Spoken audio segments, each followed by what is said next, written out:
सारी दुनिया निकम्मा कह दे तो बेटा माँ बाप के नजदीक निकम्मा नहीं होता। बाप बेचारा एक गलती बच्चा करता है तो वो जाता है, दूसरी करता है तो जाता है, तीसरी जगह भी उसके हिस्से की माफी मांगने जाता है, बड़ा कुछ करता है। फिर एक वक्त आ ही जाता है कि जब बाप मजबूर हो के अखबार पे इश्तिहार देता है कि मैंने इसे आग कर दिया है, अब मैं इसके स्याह सफेद का मालिक। क्या ख्याल है आपका? पहली गलती पे अब्बा जी ऐसे कर देते हैं जी, दूसरी पे करते होंगे। कब करते हैं? जब बोले जब हद हो जाती है। भाई किस बाप का दिल करता है कि वो बेटा जिसके लिए उसकी उम्मीद है कि कल मेरे बुढ़ापे का सहारा बनेगा, वो लिख के दे दे कि मेरा रिश्ता ही कोई नहीं बेटे के साथ? किसका दिल करता है? और फिर यहां तक नहीं होता, बल्कि आप कानून जानने वाले लोगों से कभी पूछें, वो आंकनामा लोग अदालतों में जमा कराते हैं, कहते हैं जी मैंने तो अखबार में निकाल दिया, मेरा इसके साथ कोई ताल्लुक। अम्मा कहती है मेरा कोई रिश्ता नहीं। क्यों? कब होता है ऐसे? जब बच्चा हद कर दे, जब बच्चा 1 2 3 4 गलतियों पे ऐसा, अल्लाह भी बंदे को सजा देता है, लेकिन कब? जब बंदा बाज ही ना आए, बंदा तौबा करे ही ना, रुजू ही ना करे, सोचे ना कि मुझे अल्लाह की बारगाह में जाना चाहिए। हम लोग अपना एक ज़हन बना के जिंदगी गुजारते हैं, एक ज़हन बना के, बल्कि लोग गुनाहों के नाम बदल बदल के वक्त गुजारते हैं। हम अपने नफ्स का बुत बना के सारा वक्त उसी की पूजा पे माज़अल्लाह लगा देते हैं। बस ये ठीक है, ये ठीक है और ये ठीक है, चौथी बात सही कोई नहीं। इसी के अंदर हम उलझे रहते हैं मेरे भाई। रहमत इलाही का गलत तस्वर अपनाते हैं। ओ मेरे भाई, किसी बंदे की मजबूरी तो माफ होती है, लेकिन अगर कोई जानबूझ के ज्यादती करे तो वो माफ, उसकी माफी। जिस बच्चे को पता हो ना उस्ताद को कि इसके वाकई घर में फौतगी हो गई थी, उस्ताद उसे सजा नहीं देता। जिसका पता हो कि वाकई ये बीमार था तो उस्ताद उसे क्लास में खड़ा नहीं करता। जिसका पता हो कि ये ज्यादती कर रहा है, जानबूझ के कर रहा है, उस्ताद उसे डंडों से मारता है और ज्यादा मारता है, कहता है तू नालायक है, तू जानबूझ के करता है। मेरे भाई अल्लाह की रहमत है, हर एक पे बरसती है, लेकिन एक बंदा खड़ा ही हो जाए रब के मुकाबले में, वो ना नमाज पढ़े, ना मस्जिद आए, ना कोई काम करे, ना वो दीन की तरफ तवज्जो करे, ना वो कभी अल्लाह से इस्तिगफार करे, ना वो कभी जायज काम की तरफ तवज्जो करे, सारी जिंदगी हराम इकट्ठा करे, नाजायज करे, तो अब तूने हद कर दी। तेरे पास गजब आया नहीं, बल्कि तूने गजब को आवाज दी है। तूने अल्लाह के गजब को, बोलिए, अल्लाह के गजब को, गजब होना और होता है, और गजब को आवाज देना, बोलिए, गजब को आवाज देना, इनमें फर्क है मेरे भाई, याद रखें। हम आवाज देते हैं गजब को, गजब होता नहीं। देखें नबी करीम सल्लल्लाहु अलैहि वसल्लम, और ये हदीस आपने याद रखनी है, ये याद रखनी है।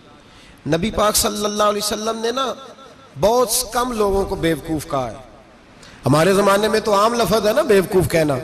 अल्लाह के रसूल सल्लल्लाहु अलैहि वसल्लम ने बहुत कम लोगों को बेवकूफ कहा है। मुस्नद इमाम अहमद बिन हंबल की हदीस है, नबी करीम अलैहिस्सलातु वस्सलाम ने फरमाया वो अहमक है, वो बेवकूफ है। नबी पाक फरमा रहे हैं, और मैंने कहा कम लोगों को हुजूर बेवकूफ कहते थे। नबी करीम अलैहिस्सलातु वस्सलाम ने फरमाया वो बंदा बेवकूफ है जो सारा दिन अल्लाह की नाफरमानी करता है और फिर भी रब की रहमत की उम्मीद करता है, तो बेवकूफ है।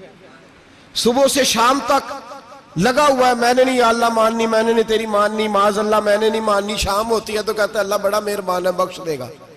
तू बेवकूफ है, तू बेवकूफ है। तू बताना क्या मजबूरी थी नमाज ना पढ़ने की?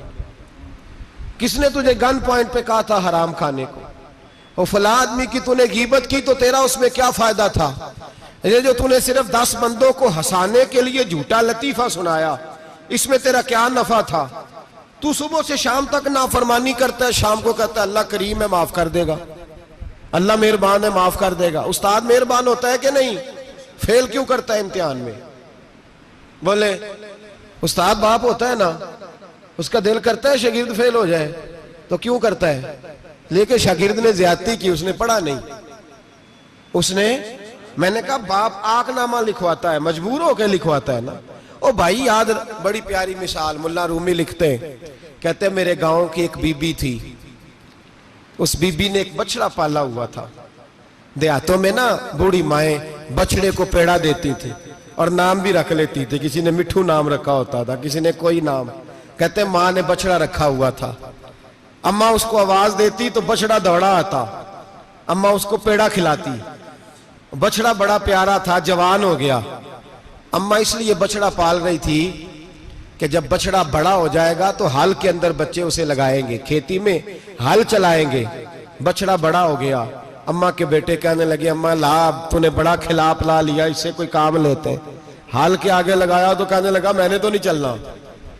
अम्मा के पास आए, कहने लगे ये नहीं चलता। अम्मा कहने लगी चलो टाइम दो, थोड़ा समझ जाएगा। फिर मौका दिया, फिर आए, कहा अम्मा अब तो हमने उसके नाक में नकेल भी डाल दी है, लेकिन अब भी ये हाल में चलने को तैयार है। मुल्ला रूमी रहमतुल्लाह अलैह फरमाते हैं फिर कहा अम्मा से, अम्मा कहने लगी चलो थोड़ा टाइम और दे दो, सियाना हो जाएगा। थोड़ा टाइम और दिया, डंडे भी मारे, लेकिन वो सियाना होने को तैयार है। अब अम्मा के पास आए तो अम्मा मजबूर हो गई, दिल नहीं करता था। कहने लगी जाओ फिर कसाई के हाथ बेच डालो। वो गया कसाई के पास, उसे काटा गया, उसकी खाल उतारी गई, उसके छोटे छोटे पीस करके खा गए लोग। वो मार हो रही थी। लोगों ने अम्मा से कहा तुझे तो बड़ा प्यारा था, तूने कटवा को दिया। तो अम्मा कहने लगी प्यारा तो बड़ा था पर मानता नहीं था। प्यारा बड़ा था, काश बात मानता, मकसद पूरा करता तो कभी भी काटा। भाई रब करीम नहीं चाहता बंदा दोज़ख में जले, अल्लाह की रहमत नहीं चाहती जहन्नम में जले, पर बंदा मानता ही नहीं, ये तैयार ही नहीं होता। ये सोया हुआ है सवेरे, ये वो गप्पे लगा रहा है, असर के वक्त चौराहे पे खड़ा है, नमाज पढ़ने नहीं आया। इसने सारी जिंदगी में दर्जनों लतीफे सीख लिए, हजारों कहानियां सीख गया, कुरान पाक पढ़ना नहीं सीखा। इसने जिंदगी की हर चालाकी सीख ली है, नहीं सीखी तो अपने रसूल की हदीस नहीं सीखी, नहीं सीखा तो दीन की जरूरी बातों को नहीं सीखा। अब रब की रहमत तो नहीं चाहती कि बंदा जहन्नम में जाए, वो तो मेहरबान है, लेकिन रब करीम का कानून का तकाजा ये है कि जो अहकाम पूरे नहीं करेगा उसे फिर दोज़ख में ढाला जाएगा। तो हमारे बुजुर्ग फरमाया करते थे असल बात यह है कि अल्लाह नहीं मुसलमान को दोज़ख में डालना चाहता, मुसलमान अपनी मर्जी से छलांगे लगा रहा है, ये खुद छलांगे लगाता है, ये बाज नहीं आता। आप यकीन करें बड़ी जिम्मेदारी के साथ, बड़े खुलूस के साथ और बड़ी दयानतदारी से तजर्बे की बात अर्ज करता हूं। हमारे बहुत सारे गुनाह ऐसे हैं जिन गुनाहों का हमारी दुनियादारी को भी कोई फायदा नहीं, कोई फायदा नहीं हमारी दुनिया को भी उस गलती का। मेरी बातों की समझ आ रही है आप दोस्त? कुछ गुनाह ऐसे, एक तो होता है कि दुनिया का कोई फायदा हो, उस गुनाह में हमारी दुनिया का भी कोई फायदा।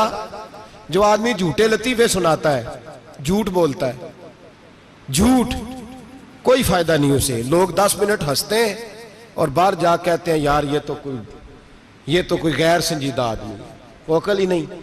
क्या फायदा कमाया उसने, क्या नफा लिया उसने? जो आदमी बढ़ बढ़ के बातें करता है, 2, 4, 5, 10 आदमियों की कीमत कर जाता है, लोग कहते हैं यार बड़ा चुगलखोर है। क्या कमाया उसने जिंदगी में? कुछ हासिल कर लिया उसने? हमारे बहुत सारे गुनाह मेरे भाई वो है जिनका हमारी दुनिया को भी कोई फायदा नहीं। तो क्यों ना हम उन गुनाहों को छोड़ दें ताकि हमारे दीन को तो फायदा हो जाए, दीन को तो फायदा हो जाए। सिर्फ जुबान के जायके हैं, कुछ देर के लिए हमारी तबीयत के तकाजे हैं, 10 मिनट की मुस्कुराहट है जिसके लिए हम अल्लाह तबारक व तआला का कानून तोड़ते फिरते आ रहे हो। मेरे हबीब करीम अलैहिस्सलाम ने मुसलमान को कहा है कि तेरा रब तो चाहता है कि बस तू आ जा, वो तुझ पे रहमत नाजिल कर देगा। आना तो शर्त है कि नहीं? आना तो शर्त है कि नहीं? अच्छा चले ये बताएं, जो आदमी 1 से लेकर 31 तारीख तक ड्यूटी करे